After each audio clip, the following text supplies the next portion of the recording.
A brutal blizzard is swallowing a small town in northern America. In the freezing white storm, a Navy SEAL and his German Shepherd drive through a road that is almost disappearing in the snow. Get to the door, quickly! Then they discover an old Hurry! woman trapped inside a freezing house where every passing minute could mean life or death. The soldier thinks it's simple save her, because that's the right thing to do. But he has no idea that this meeting in the storm will completely change his life. Because sometimes the person we save is the one God sends to save us. It's all right, Before we begin, tell us where you're watching from, and don't forget to like and subscribe for more meaningful stories. Now, let's begin the story. The storm came down from the north, like a white wall moving through the dark. In northern Minnesota, winter did not arrive politely. It arrived with teeth. Snow swept across the road in thick waves. Wind howled through the black silhouettes of pine trees, and the frozen lake beside the highway vanished beneath a blur of drifting ice crystals. Marcus Hale drove slowly through it all, his hands steady on the wheel of his aging pickup truck. He was a tall man, about 6 feet tall, with the kind of lean, hardened build that came from years of discipline rather than vanity. His shoulders were broad, but not bulky, his movements precise without effort. His face was clean-shaven, revealing a square jaw and high cheekbones that seemed carved by long winters and harder memories. His hair was dark brown, cut short in a military style, slightly longer than regulation SEAL standards, but still unmistakably practical. His skin was pale, but wind-weathered, the faint roughness of northern cold etched into it. And his eyes, gray-blue, carried the quiet watchfulness of someone who had seen too many places where the world broke. Marcus wore the same clothes he had worn for months, an old olive-gray tactical combat shirt, faded at the cuffs and shoulders from constant washing and weather. Beneath it, a dark red thermal shirt added a thin layer of warmth. His combat pants, a worn moss green, and showed scuffs at the knees and sagging cargo pockets from long use. On his feet were old military work boots, still reliable. On his wrist was an old military watch that had outlived 3 deployments. Beside him in the passenger seat sat the only companion he trusted without question. Coda. The German Shepherd filled the seat like a coiled piece of muscle and intelligence. He was about 5 years old, large but perfectly proportioned, with a sable coat that blended cream, gray, and black. His fur was thick around the neck and shoulders, darker across his back like a shadow poured over him. His eyes were amber bright, alert, thoughtful. Coda wore a sturdy black harness with a subtle dark red trim and a reinforced handle across the back. The dog's ears were upright now, cutting through the roar of the storm. Marcus noticed it immediately. Coda did not react without reason. The wind slammed against the truck, shaking it slightly. Snow whipped across the headlights like sand. Marcus exhaled slowly and tightened his grip on the wheel. "Easy, buddy," he murmured. The dog did not relax. Instead, Coda gave a low growl. It was not aggressive. It was warning. Marcus slowed the truck. Years of SEAL training had carved one simple rule into his instincts. If something feels wrong, stop and look again. The road curved along the edge of the frozen lake, and the storm made visibility almost useless. But then the headlights caught something strange ahead, a faint reflection. Metal. Marcus eased the truck forward another 20 feet. There. A sedan sat half-buried in a snow-filled ditch beside the road. One of its headlights flickered weakly through the storm. Marcus felt his pulse shift. Not panic, but that familiar readiness he had felt before missions. He pulled the truck over immediately. Coda was already standing. The wind slammed the truck door open as Marcus stepped outside. Cold air hit him like a blade. The storm roared louder now without the shelter of the cab. What snow reached almost to his knees as he moved toward the vehicle. The sedan's driver door was partially buried under packed snow. Marcus leaned down and shined his flashlight through the frosted window. Inside was a woman. Old. Very old. Her gray hair clung to her forehead in damp strands, and her breathing came shallow and slow. Marcus yanked on the door handle. It didn't move. The snow had frozen it shut. "Damn it," he muttered. Behind him, Coda barked sharply once. Marcus turned. The dog was pacing, restless, not scared, urgent. Marcus ran back to the truck and grabbed a steel pry bar from the bed. Within seconds, he was back at the sedan. The wind screamed through the trees. He jammed the bar into the door seam and leaned his weight into it. The metal groaned. Ice cracked. The door popped open with a violent snap. Marcus reached inside and carefully lifted the woman. She was frighteningly light. Her skin was pale with the faint blue tint of cold exposure. Ma'am," he said firmly, his voice close to her ear. "Stay with me." The woman stirred weakly. "Tom," she whispered. Marcus frowned slightly, but didn't ask questions yet. Coda jumped into the sedan briefly, sniffing quickly. Then the dog barked again, louder this time. Marcus had learned to trust that sound. He turned his head and saw movement above. A pine tree nearby groaned under the weight of heavy snow. The trunk cracked. Marcus reacted instantly. He lifted the woman fully and turned away just as the tree snapped. The trunk slammed down across the sedan with a violent crash, crushing the roof and sending snow exploding into the air. Marcus kept moving until they reached the truck. He pulled the passenger door open. Coda jumped back into his seat and immediately curled against the woman as Marcus laid her down across the bench seat. The dog pressed his body against her, sharing warmth.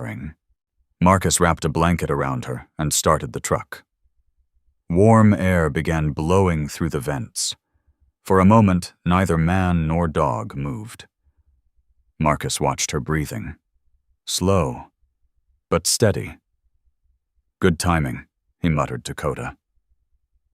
The dog simply rested his head near the woman's arm.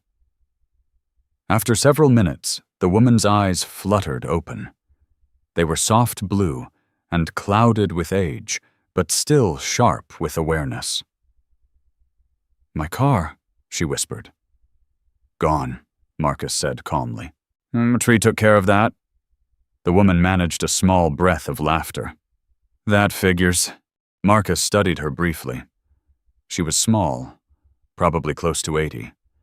Her face was lined deeply, but there was strength in the way she held herself even while weak. The kind of strength that came from long years of surviving winter after winter. "My name's Marcus," he said. She blinked slowly. "Evelyn Carter." Her voice was fragile, but steady. Outside, the storm still howled like a living thing. Marcus glanced at the road. Driving back toward town would take too long. Road closures were likely already in place. His cabin near the lake was closer. "We're heading to my place," he said. "Closest shelter." Evelyn nodded faintly.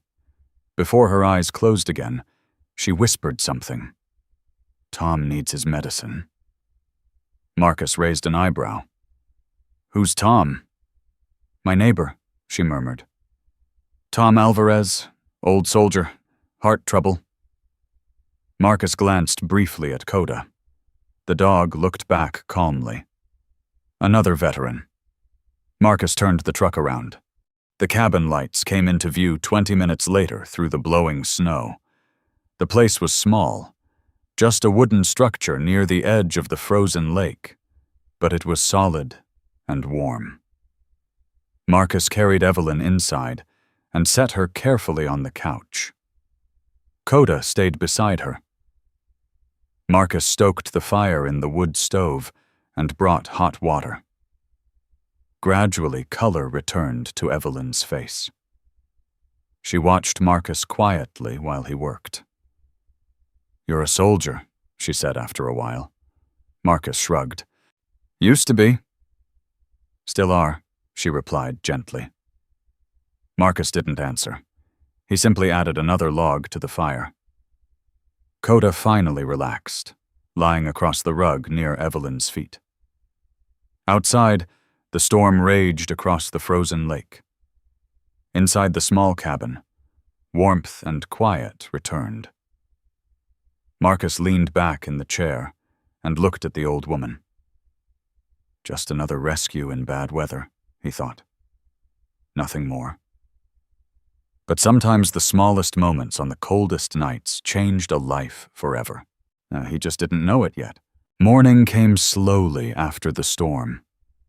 The sky outside Marcus Hale's cabin had turned a pale, quiet blue, the kind that only appeared after a night when winter had thrown all its weight against the world.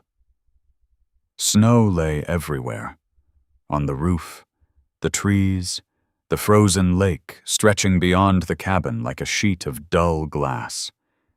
Inside, the small room smelled faintly of wood smoke and coffee. Marcus stood near the stove, pouring hot water into a metal mug. His movements were efficient and controlled, with the way they had always been in the military, no wasted motion, no hesitation. Behind him, on the old couch beside the window, Evelyn Carter stirred beneath the thick wool blanket Marcus had wrapped around her the night before. She looked smaller in daylight. Her silver-gray hair had been tied loosely behind her head, with a thin ribbon that must have come undone during the storm. Strands now framed her face in soft arcs. Her skin was pale but no longer blue with cold. Lines around her eyes and mouth suggested a long life lived with patience rather than bitterness. When she opened her eyes, they were steady, not frightened, just observant. Coda lifted his head immediately. The German shepherd had not moved far from the couch all night. Now he sat upright beside it, watching Evelyn carefully. His sable coat caught the pale light through the window cream and gray blending into black along his back. The dog tilted his head slightly, as studying her the way he studied everything new. Evelyn blinked slowly and then smiled faintly. "Well," she murmured, her voice dry but calm, "I seem to still be here." Marcus handed her the mug. "Hot tea. Careful." She took it with both hands. Her fingers were thin and wrinkled but steady. For a moment, she simply breathed in the steam. "You live out here alone?" she asked. Marcus nodded. "Cabin's about 3 miles from town." Evelyn glanced around the room. The place was simple wooden walls, a narrow kitchen counter, a small table, and a worn leather chair near the stove. Nothing decorative, nothing unnecessary. It looked like a place meant for someone who didn't plan on staying long. "Soldiers like quiet places," she said softly. Marcus didn't answer.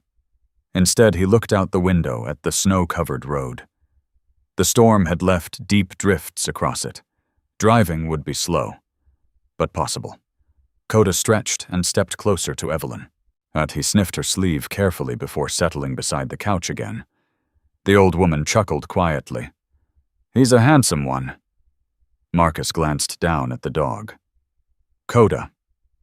"Coda," she repeated thoughtfully. "Strong name." The dog's ears flicked slightly at the sound. Evelyn sipped the tea and sighed. "Storm like that doesn't come often anymore." Marcus shrugged. "Still dangerous." She nodded slowly. "Yes." For a moment, neither spoke. Outside, wind brushed lightly across the frozen lake, carrying thin streams of powdery snow across the surface. Finally, Marcus stood. "We should get you home." Evelyn didn't protest. She finished the tea and carefully pulled on the heavy coat Marcus had placed near the couch earlier. The coat was old but sturdy, brown wool with patched elbows and deep pockets. It looked like the kind of coat someone kept for 20 winters without ever thinking to replace. Coda trotted to the door as soon as Marcus picked up the truck keys. The road toward town was narrow and uneven with fresh snow. Marcus drove slowly, his hands steady on the wheel. Evelyn sat quietly beside him, watching the passing forest. Tall pines leaned over the road, their branches heavy with snow. Sunlight broke through occasionally, scattering pale silver light across the drifts. After 20 minutes, the trees opened slightly. The town appeared. It was small, no more than a few streets gathered around a central intersection. A diner stood on one corner, its red sign half buried in snow. Across the street was a hardware store with frost covering the windows. Evelyn gestured toward a narrow road branching away from the main street. "My place is down there." Marcus turned. The road curved past a line of old apple trees and ended at a modest wooden house. It leaned slightly to one side, its porch sagging under the weight of snow. Smoke drifted from the chimney. Marcus parked the truck. Coda jumped down first, landing softly in the snow. He sniffed the air, then trotted toward the house as if inspecting it. Evelyn opened the door slowly. Inside, the house smelled faintly of cinnamon and wood. It was warmer than Marcus expected. A rocking chair sat near the fireplace. A piano, old but polished, stood against one wall. Several framed photographs lined a shelf above the mantel. Most showed the same man. Tall, broad-shouldered, yet with a thick mustache and the confident smile of someone used to working outdoors. Evelyn followed Marcus's gaze. "My husband," she said gently. Marcus nodded. "Farmer?" "Mechanic," she replied. "We ran Whitaker Machinery for 30 years. Marcus glanced around again. Tools hung neatly on the back wall of the kitchen. Not decorative tools, real ones, used often. The house had the quiet order of someone who had spent a lifetime fixing things. Coda suddenly froze near the front window. His body went rigid. Marcus noticed instantly. "What is it?" The dog gave a low, a thoughtful whine and stepped closer to the glass. Outside, the wind lifted a swirl of snow across the yard. Nothing else moved. But Coda remained still, staring out toward the distant road. Not aggressive, not afraid, just watching. Evelyn studied the dog for a moment. "That's the look," she said quietly. Marcus frowned slightly. "What look?" "The one working dogs get," she replied. "Like they're listening to something we can't hear." Coda blinked once and then relaxed, walking back toward Marcus. The moment passed as quietly as it had appeared. But Marcus felt the faintest flicker of curiosity.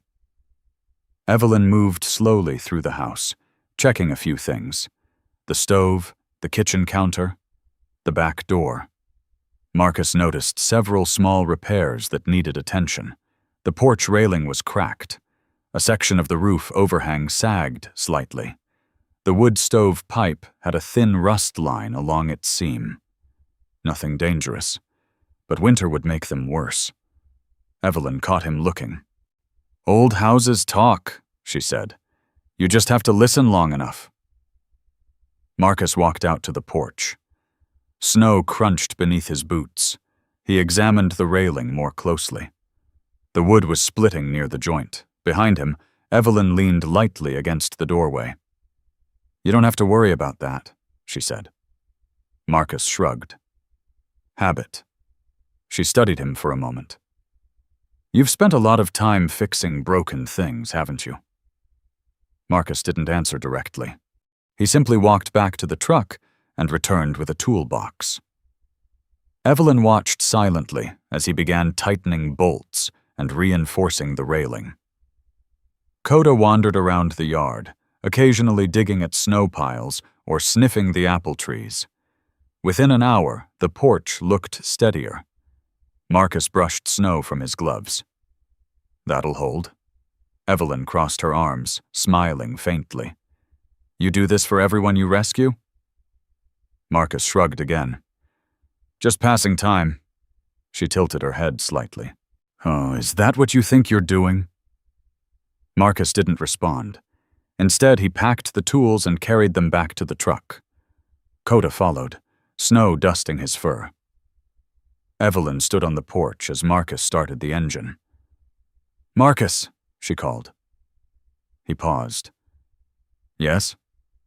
The old woman looked at him for a long moment, not studying his face, studying something deeper. Thank you, she said simply. Marcus nodded once. Then he drove away down the snow-covered road. Behind him, the small house grew distant among the trees, but inside it, something had shifted quietly. Neither of them understood it yet. The road away from Evelyn Carter's house curved through the orchard and back toward the quiet center of town. Marcus Hale drove slowly, the tires of his pickup crunching over packed snow. The storm had passed, but winter lingered everywhere, in the brittle air, in the white roofs, in the frozen lake that lay like a sheet of dull steel beyond the trees. Coda sat upright in the passenger seat, watching the world slide by through the windshield. Marcus drove without music. He rarely used it. And silence had become natural after years in the military, where quiet often meant survival. But his mind was not completely quiet now. He kept thinking about the house he had just left behind. Evelyn Carter's place had been simple, worn, and solid in a way that reminded him of people who had lived long enough to stop caring about appearances. The tools in her kitchen, the photographs on the mantel, the careful order of things, none of it felt accidental. He had known people like that before. People who carried quiet strength the way others carried pride. Marcus shifted gears as the truck rolled into the town's main street. The place was barely more than a crossroads surrounded by snowbanks. A diner sat on one corner, its windows fogged with warmth from inside. Across the street stood a weathered hardware store, its wooden sign swinging gently in the cold wind. The town looked peaceful. But Marcus had learned long ago that peaceful places often hid more work than chaos ever did. Coda suddenly leaned forward. His ears perked up. Marcus followed the dog's gaze. Down the street, near the edge of a narrow yard, an old man struggled with a fallen pine branch that had crashed through a wooden fence during the storm. The man was tall but thin, with shoulders that had once been strong but now bent slightly with age. His beard was thick and gray, spreading across his face like frost over stone. He wore a faded army jacket that had clearly seen decades of winters. Marcus slowed the truck. The man planted his boot against the branch and tried to lift it. It didn't move. Coda let out a short bark. Marcus sighed quietly. Yeah, he muttered to the dog. I see him. He pulled the truck over. The old man turned when he heard the door slam. His eyes were sharp dark brown, watchful, the eyes of someone who had spent years looking at the horizon instead of people's faces. Morning, Marcus said simply. The old man wiped snow from his beard. Morning. His voice carried the roughness of age and cigarettes. Marcus studied him for a moment. You Tom Alvarez? The old man nodded slowly. That depends, he said. Who's asking? Marcus leaned against the truck door. Marcus Hale. Recognition flickered in the old man's eyes. You're the one who picked Evelyn up last night? Marcus shrugged slightly. Just happened to be passing through. Tom Alvarez let out a short breath that might have been a laugh. Well, he said, you saved the only woman in this town who still knows how to bake a decent pie. Marcus stepped toward the broken fence. Looks like the storm gave you some extra work. Tom glanced at the fallen branch. That tree's been waiting 20 years to fall, he said. Just picked the worst possible night. Marcus grabbed the branch with both hands. It was heavier than it looked. He adjusted his stance, lifted once, and dragged it clear of the fence line. The wood scraped across the frozen ground with a dull crack. Tom watched silently. Still got soldier strength, the old man said. Marcus shrugged again. Habit. Coda trotted around the yard, sniffing carefully along the fence and around the tree stump. His tail moved slowly, not excited, just thoughtful. Marcus examined the broken section of fence. The wooden posts had snapped under the weight of the branch. Tom leaned against a shovel and studied Marcus. You fix things for a living? He asked. No, Marcus replied. Looks like you do.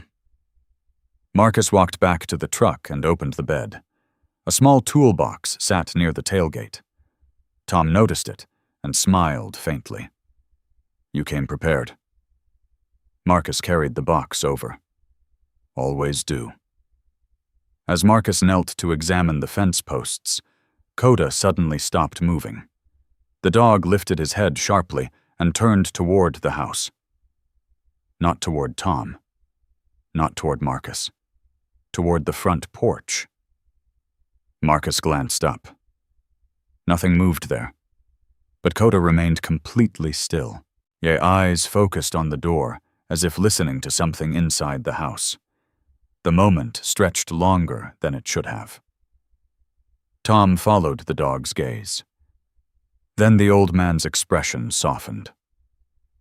That dog of yours, he said quietly, acts like he's standing watch. Marcus looked at Coda again.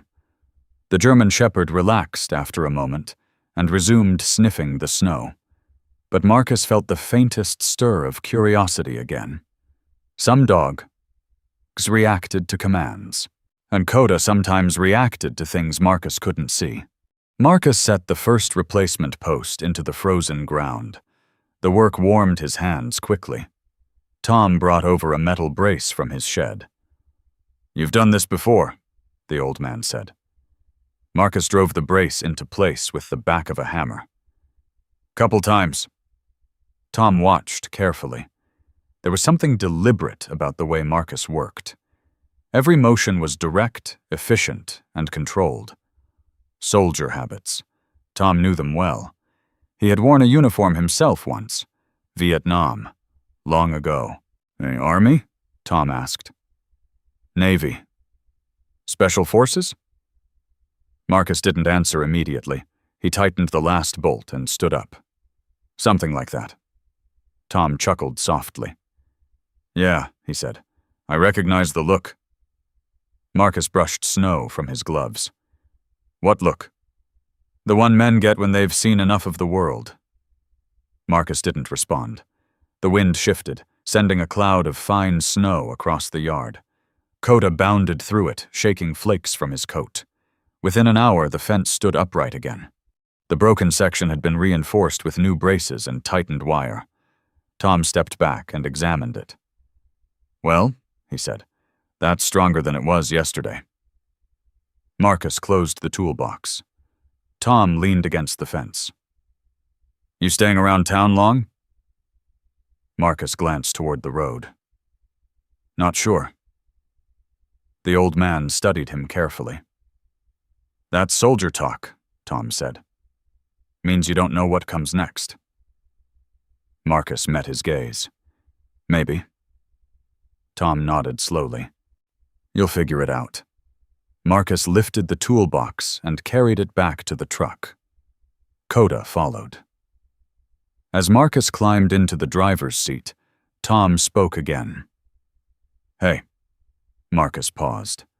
Tom rested his hands on the repaired fence. "Evelyn's the kind of woman who doesn't forget things." Marcus raised an eyebrow. "Things like what?" Tom gave a small smile. "People who show up when the storm hits." Marcus started the engine. Snow swirled lightly across the road again as the truck rolled away. Behind him, Tom Alvarez stood beside the repaired fence, watching the truck disappear between the trees. Coda turned once in the seat and looked back through the rear window. Then he settled down again. Marcus drove on through the quiet town. He still thought he was just passing through. But the town had already begun to remember him. Marcus Hale drove out of town slowly that afternoon, the pickup's tires humming against the frozen road. Snow still clung to the edges of the streets, pushed into tall ridges by plows that had worked through the night after the storm. The town of Gray Ridge, small enough that every person seemed to know the history of every house, faded behind him as he followed the road back toward the lake. Coda sat quietly beside him, watching the road through the windshield. What the dog's posture had the calm alertness of a working animal that never truly slept. Even at rest, his amber eyes tracked every movement in the world outside the truck. Marcus drove without speaking. The air inside the cab smelled faintly of cold leather and pine sap from the tools he had used earlier that morning. His gloves lay on the dashboard, still dusted with sawdust from Tom Alvarez's fence repair. He had done nothing unusual. I just helped an old man lift a fallen tree branch and set a fence upright. Yet something about the quiet conversation with Tom lingered in Marcus's mind. The old man had spoken like someone who understood silence, like someone who had lived long enough to recognize it in others. Marcus tightened his grip slightly on the steering wheel. He had met many men like Tom during deployments, soldiers who had come home carrying more memories than words. But those men had usually disappeared again into their own lives. This town was different. People stayed here. People remembered. The road curved along the edge of the frozen lake, where wind brushed long lines of snow across the ice. Marcus's cabin appeared between the trees soon after, a modest wooden structure built years ago by someone who believed houses should survive storms rather than impress neighbors. Marcus parked the truck beside the porch. Coda jumped down immediately, landing in the snow with a soft thud. The dog stretched his legs and sniffed the air before trotting toward the lake's edge. Marcus watched him for a moment before stepping inside. The cabin was quiet. Wood smoke lingered faintly from the stove he had lit the night before, when Evelyn Carter had been recovering from the storm. The couch where she had rested still held the indentation of the blanket he had folded earlier that morning. Marcus poured himself coffee and stood near the window. For a long moment, he simply watched the empty road. This was what quiet looked like, and yet something inside him felt unsettled. Well, not danger, not urgency, just a sense of unfinished direction. He had spent most of his adult life in the Navy SEALs years defined by missions, training schedules, clear objectives. Every day had a structure. Every day had meaning. Now the structure was gone. His contract would end soon. The Navy had offered options, instructors, security consulting. None of them felt right. Marcus leaned his forehead lightly against the cold glass. "What comes after this?" he murmured quietly. Coda returned from the snow and pushed the door open with his shoulder. The German shepherd shook ice from his coat and padded across the wooden floor. Marcus crouched and rubbed the dog's neck. "You ever think about retirement?" he asked. Coda tilted his head, then licked Marcus's wrist. Marcus chuckled faintly. "Yeah," he said. "Didn't think so." Weeks passed quietly. Winter deepened across the lake. Marcus spent most days repairing things around the cabin: loose boards, a leaking section of roof, the snow-packed path down to the shoreline. Occasionally he drove into town for supplies, and sometimes he stopped by Evelyn Carter's house. Not often, just enough to check that everything was holding up. Each time he arrived, Evelyn greeted him with the same calm smile. She moved slowly but deliberately, like someone who had learned patience from decades of watching seasons change. One afternoon, she handed Marcus a small container of apple pie slices. You keep fixing things," she said. "The least I can do is feed you." Marcus accepted the container with a small nod. "That's not necessary." Evelyn smiled. "Kindness never is."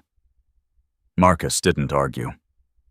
One evening, nearly a month after the storm, Marcus stood outside the cabin watching the sunset bleed across the frozen lake. Coda sat beside him, unusually still. The sky glowed deep orange behind the distant hills. Suddenly the dog lifted his head sharply. Marcus followed his gaze. Far across the frozen lake, down a single figure walked slowly along the shoreline path, too distant to recognize. But the figure paused, then raised one arm slightly as if waving. Marcus frowned. He hadn't told anyone he was here tonight. By the time Marcus stepped closer to the edge of the lake, the figure had disappeared behind the trees. Coda remained focused on that empty spot for several seconds before turning back toward the cabin. Marcus stood quietly in the fading light. Something about the moment left a faint ripple in his thoughts. Not fear, just curiosity. Spring came slowly. Snow melted into streams along the roadside. The frozen lake cracked and shifted until dark water finally appeared beneath the thinning ice. Marcus received the letter on a mild morning in early April. It arrived in a plain envelope from the Navy. He already knew what it would say. His service contract had officially ended. Marcus sat on the cabin steps with the letter resting loosely in his hands.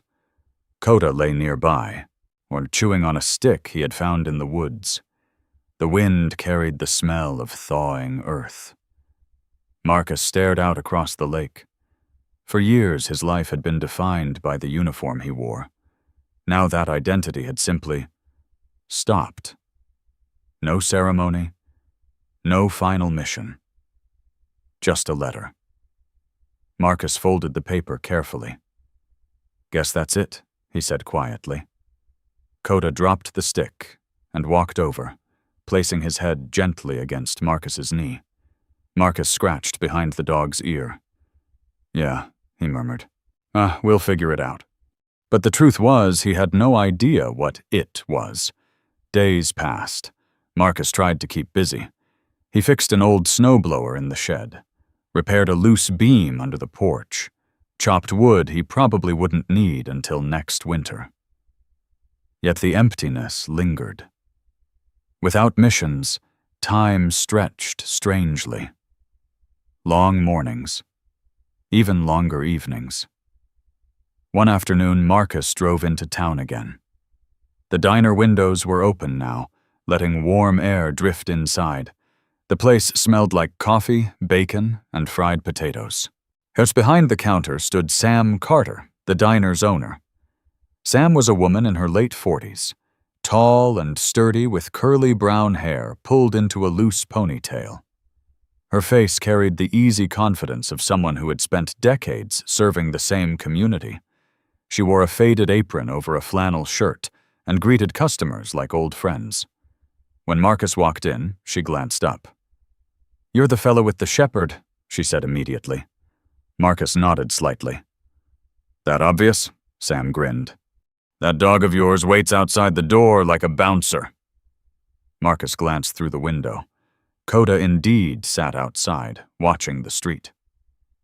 Sam poured coffee into a mug and slid it across the counter. "On the house," she said. Marcus hesitated. "You don't need to." Evelyn told me what you did during the storm. Marcus lifted the mug slowly. Just helped. Sam leaned against the counter. That's usually how it starts around here. Marcus looked at her. What does? She smiled slightly. People realizing they belong somewhere. Marcus didn't respond. But as he finished the coffee and stepped outside again, he noticed Coda watching him carefully. The dog's tail moved once. Marcus rubbed the back of his neck. The town felt different now. Not like a place he was just passing through. But Marcus still hadn't figured out what that meant. Spring arrived in northern Minnesota with the quiet patience of someone who understood winter would never truly leave. Snow still lingered in the shadows of pine trees, but patches of dark earth had begun to appear along the roadside. The frozen lake had cracked weeks earlier, breaking apart into drifting sheets that had slowly melted into deep, cold water. Marcus Hale stood outside his cabin that morning, leaning against the railing he had rebuilt during the winter. The air smelled faintly of wet soil and thawing bark. Coda lay nearby in the grass that had finally begun to push through the mud. The German shepherd rested on his side, watching a pair of crows circle overhead. Marcus had been awake since sunrise. Sleep had become strange lately. Short, light, and often filled with memories that belonged to other continents and other winters. He took a slow breath and watched the lake. For years, his life had been defined by motion. Deployments, briefings, helicopters lifting off before dawn. There had always been something next. Now time seemed wide and empty. A truck drove slowly up the gravel path toward the cabin. Marcus straightened. Coda rose immediately, ears forward, tail still. The vehicle stopped near the porch. Evelyn Carter stepped out.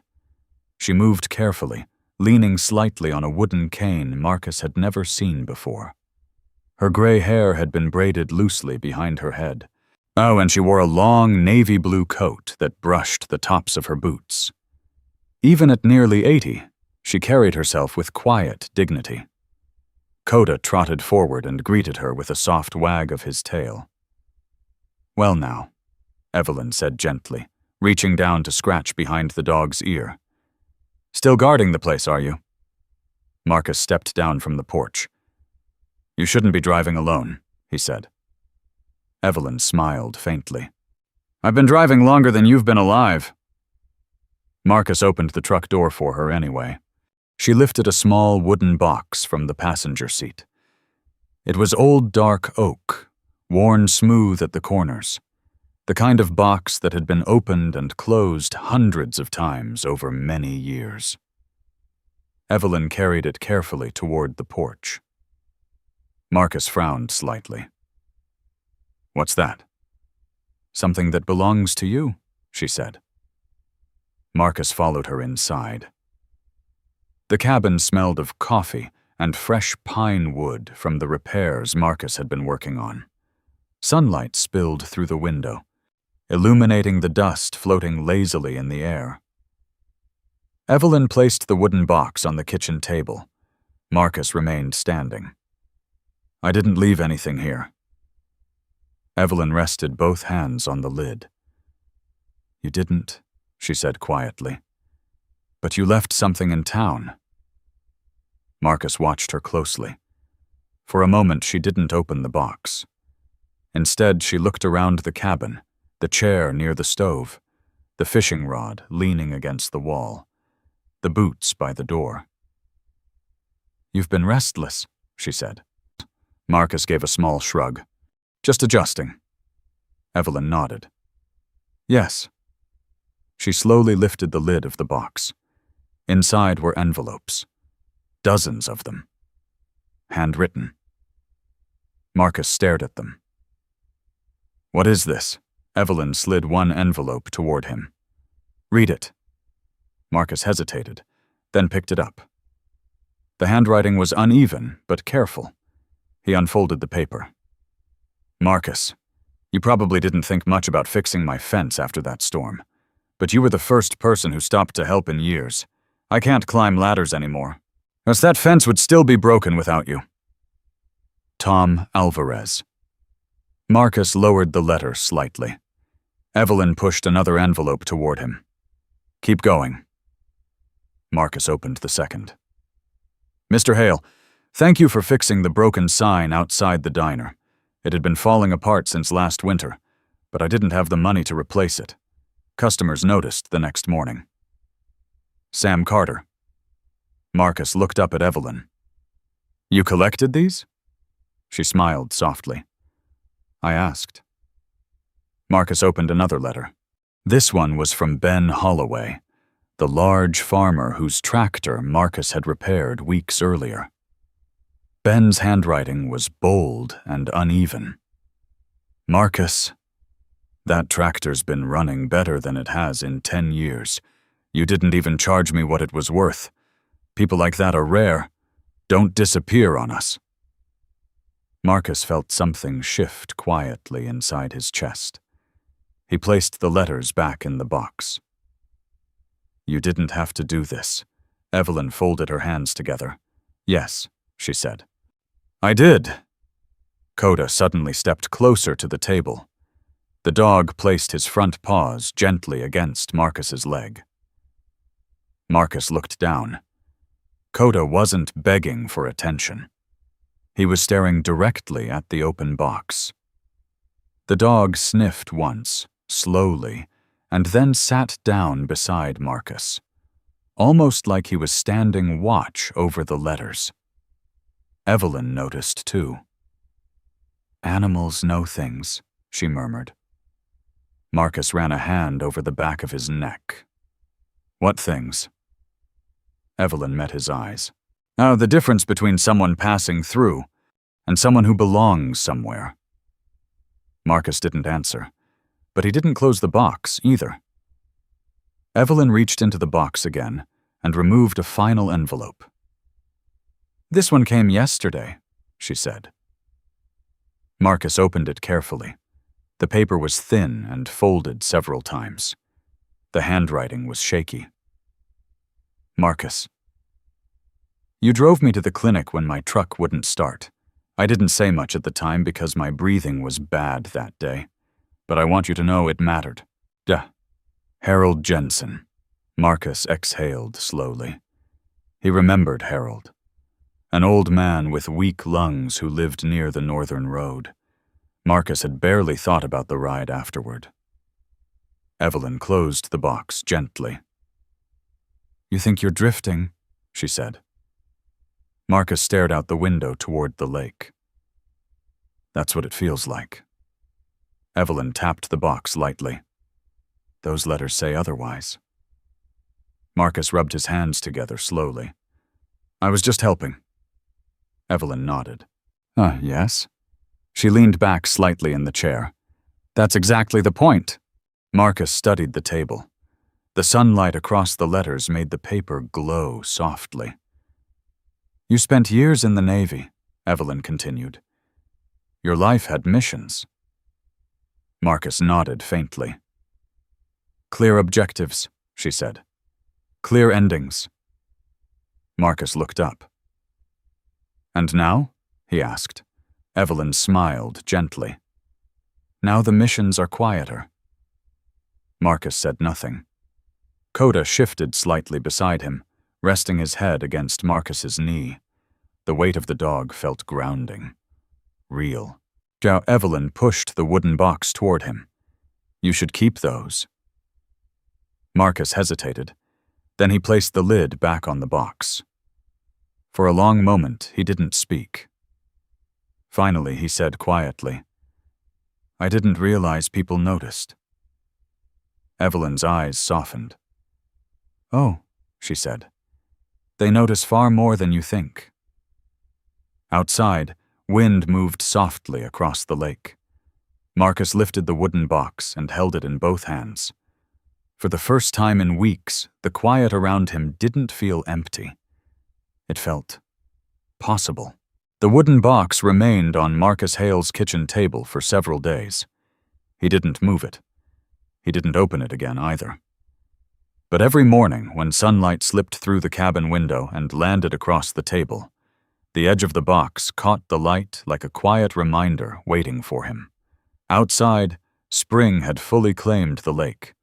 The last floating pieces of ice had melted away, leaving dark water stretching toward the horizon, and the wind carried the scent of pine and damp earth through the open window. Marcus stood at the sink washing a metal mug when Coda suddenly lifted his head. The German shepherd had been lying near the door, but now his ears stood upright. Marcus glanced over his shoulder. "What is it?" Coda's tail gave one slow wag. Then the dog walked to the table and nudged the wooden box gently with his nose.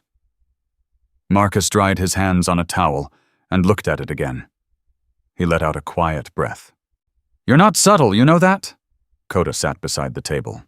Marcus pulled the chair out and opened the lid. The letters were still there, neatly stacked. He picked one up.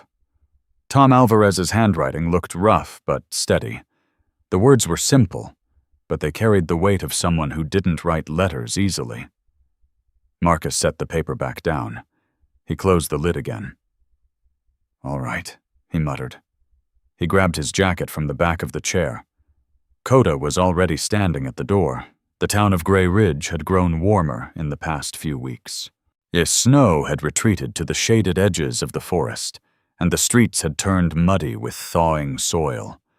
Marcus parked his truck near the diner. Sam Carter waved at him from inside the window before he even stepped through the door. The bell above the entrance jingled softly.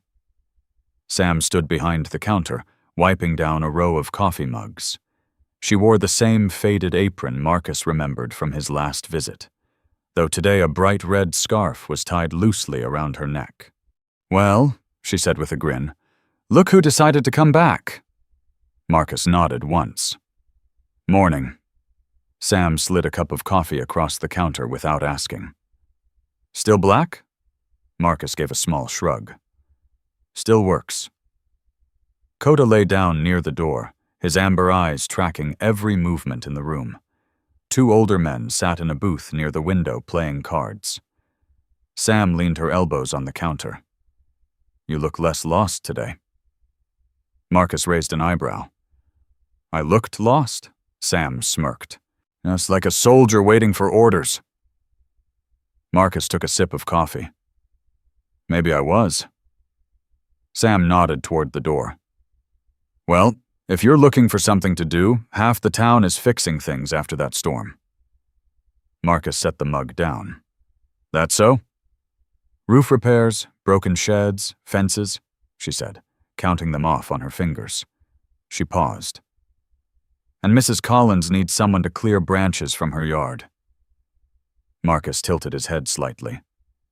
"Mrs. Collins?" Sam pointed through the window toward the road that curved past the diner. "White House near the water tower." Marcus nodded slowly. "I'll take a look." Sam smiled like she had expected that answer all along. Mrs. Collins's house sat on a quiet road behind a row of tall birch trees. The yard was cluttered with broken branches from the winter storm. Some were small enough to move easily. Others looked heavy enough to require a saw. Marcus stepped out of the truck. Coda jumped down beside him, and the front door opened. An elderly woman stepped onto the porch. Margaret Collins was probably in her early 70s, though the straight posture of her back suggested someone who had once been physically strong.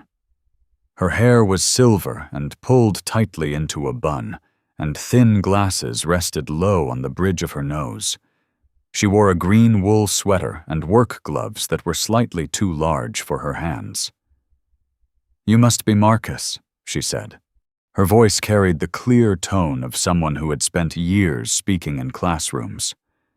Marcus nodded. "Yes, ma'am." Margaret gave a small wave toward the yard. "I tried to move some of these myself." Marcus looked at the scattered branches. Looks like you made progress. She chuckled lightly. I used to teach high school biology, she said. I know trees. I just don't lift them as well as I used to. Marcus opened the truck bed and pulled out a small chainsaw.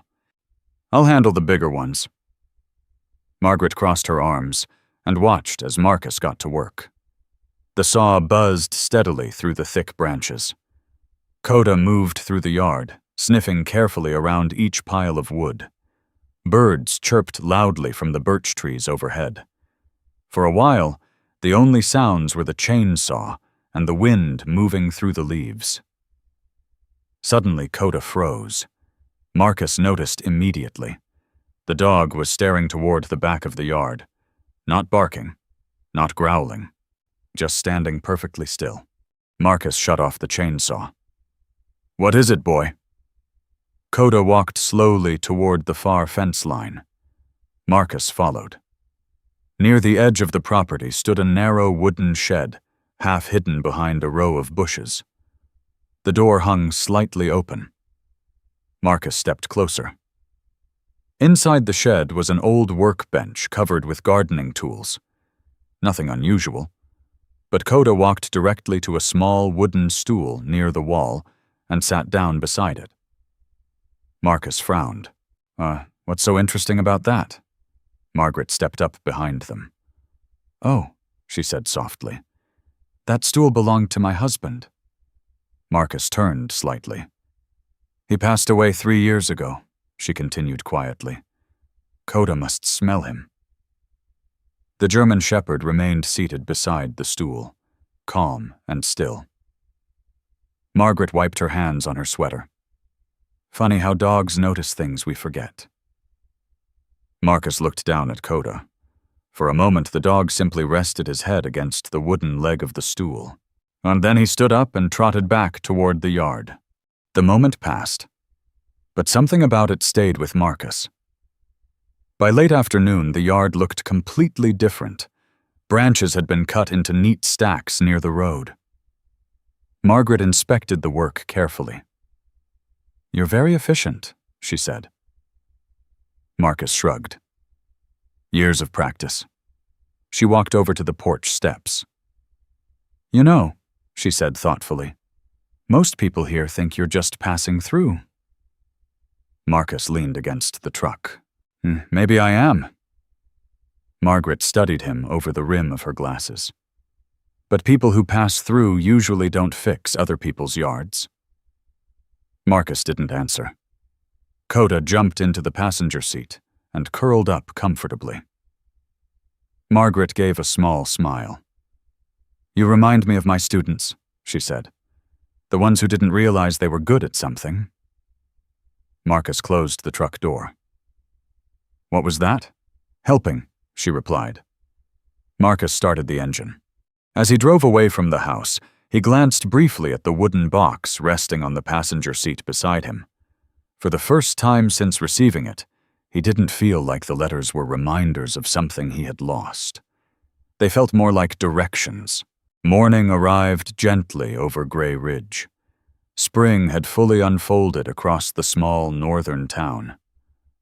The snow that once dominated every road and field had vanished, replaced by damp soil and patches of young grass that pushed stubbornly through the ground. Marcus Hale woke before sunrise. Old habits. For years, the military had trained his body to rise before the day began. Even without alarms or orders, his mind still followed the same rhythm. He stepped outside the cabin quietly. A mist drifted across the lake like a thin veil. The surface of the water moved slowly, reflecting the pale gold light of the rising sun. Coda padded out behind him. The German shepherd stretched his long legs, his sable coat catching the early light. The dog looked stronger in spring muscles defined beneath thick fur, amber eyes bright and alert. Marcus rested his forearms on the porch railing. For the first time in months, the silence around him didn't feel like a question. It felt like space. Coda moved toward the edge of the yard and sniffed the damp grass. Marcus watched the dog for a moment, before returning inside. The wooden box still sat on the kitchen table. He had moved it once to dust the table, but otherwise it remained exactly where Evelyn Carter had placed it. Marcus opened it again. The letters inside looked different in morning light. Not because the words had changed, but because he had. He picked up Tom Alvarez's letter again. Tom had written about a fence. Just a fence. Marcus ran his thumb over the rough paper. For years he had measured success in missions completed and objectives secured. Now a fence mattered. A diner sign mattered. A tractor mattered. He folded the letter carefully and placed it back in the box. Coda pushed the door open with his nose and stepped back inside. The dog walked directly to Marcus and sat beside the table. "You're consistent," Marcus said quietly. Coda blinked slowly. Marcus closed the lid of the box. "All right," he murmured. He grabbed his jacket. Grey Ridge was already awake when Marcus arrived. The diner windows were open again, letting the smell of coffee drift into the street. A few trucks sat parked along the road, and a group of older men stood near the hardware store, talking about something that involved pointing at the sky and shaking their heads. Coda trotted beside Marcus as they crossed the street. Inside the diner, Sam Carter stood behind the counter pouring coffee into several mugs at once. She glanced up. "Well," she said with a grin, "if it isn't the town handyman." Marcus raised an eyebrow. "I didn't apply for that job." Sam shrugged. "Too late." She slid a cup across the counter. Marcus sat down. The diner felt different today. Warmer. Busier. Tom Alvarez sat in a booth near the window. The old veteran raised 2 fingers in greeting. Marcus nodded back. Sam leaned against the counter. "So," she said casually, "what's on the schedule today?" Marcus shrugged. "Not sure yet." Sam pointed toward the door. "Ben Holloway's barn roof is leaking." Marcus sipped his coffee. "Storm damage?" "Mostly age," Sam said. Marcus glanced toward the window. Ben Holloway's farm lay just outside town. Marcus set the mug down. "I'll take a look." Sam smiled, like someone who had expected exactly that answer. Ben Holloway's farm stretched across several acres of open land beyond the northern road. The farmhouse was sturdy but weathered. Its white paint faded after decades of harsh winters. A large red barn stood beside it, its roof sloping slightly under the weight of old repairs. Ben Holloway stepped out of the barn as Marcus pulled up. Ben was a broad man in his early 60s, with shoulders that still carried the strength of a lifetime spent working fields. His beard was thick and brown with streaks of gray, and his hands looked permanently stained by soil and machine oil. "Well," Ben said with a laugh, "if it isn't the mechanic who saved my tractor." Marcus stepped out of the truck. "Heard you've got a roof problem." Ben nodded toward the barn. "Spring rain finds every hole." Marcus grabbed a ladder from the truck bed. Coda followed him across the yard, tail moving slowly. The barn roof showed clear signs of wear several shingles had loosened during the winter storms. Marcus climbed up and began working. The rhythm felt familiar. Secure the ladder. Check the boards. Replace the damaged pieces. Below him, Ben leaned against the fence, watching quietly. "You ever think about staying here?" Ben called up. Marcus paused briefly. "Still thinking?" Ben chuckled. Thinking usually means yes. Marcus didn't answer. Coda suddenly began barking. Not aggressively, but urgently. Marcus looked down. The dog was running toward the far side of the field. Marcus climbed down quickly. "What is it?" Coda stopped near a patch of tall grass beside the fence. Marcus followed. Inside the grass lay a small shape, a puppy. The animal was thin, trembling slightly, its fur matted from dirt and rain. The puppy looked up with wide, frightened eyes. Marcus crouched slowly. "Well," he said quietly, "where did you come from?" Ben walked over, hands on his hips. "Haven't seen that one before." Marcus lifted the puppy carefully. It was young, no more than a few months old. Its coat was mixed brown and white, with oversized paws that suggested it would grow larger someday. Coda sat beside Marcus, watching closely, whilst the German shepherd sniffed the puppy once, then gently licked its ear. Marcus felt a small laugh escape him. "Looks like you've got a fan." Ben scratched his beard. "You planning to take it?" Marcus hesitated. Coda wagged his tail once. Marcus sighed. "Guess we are." The puppy rested quietly in his arms. By late afternoon, the barn roof had been repaired. Ben inspected the work carefully. "You know," he said, "most people charge good money for that kind of job." Marcus shrugged. Didn't take long?" Ben crossed his arms. "You're building quite a reputation around here." Marcus leaned against the truck. "Not trying to." Ben smiled. "That's usually how it works." Marcus placed the small puppy in the passenger seat beside Coda. The larger dog watched over it like a patient guardian. Ben tipped his hat. "See you around, Marcus." Marcus nodded. As he drove back toward the lake, the evening sun painted long shadows across the road. Coda rested his head near the puppy. Marcus glanced at them both. Yet the road ahead felt clearer than it had in months.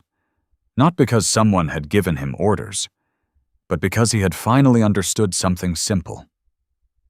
Sometimes the most important missions were the quiet ones, the ones that stayed long after the work was done. At the end of this story, something quiet but powerful becomes clear. Marcus believed his life had lost direction when he left the Navy. For years he had followed missions written by others. When those orders ended, he felt as if the path had disappeared. But sometimes God does not give us a new path with loud instructions. Sometimes he places small moments in front of us. An old woman in a snowstorm, a broken fence, a neighbor who needs help and waits to see if we will notice.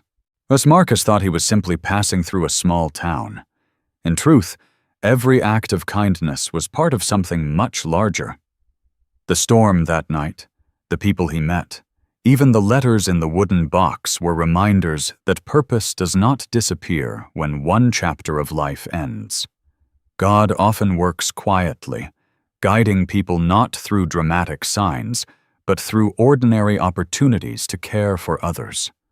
Many people watching this story may feel the same way Marcus once did.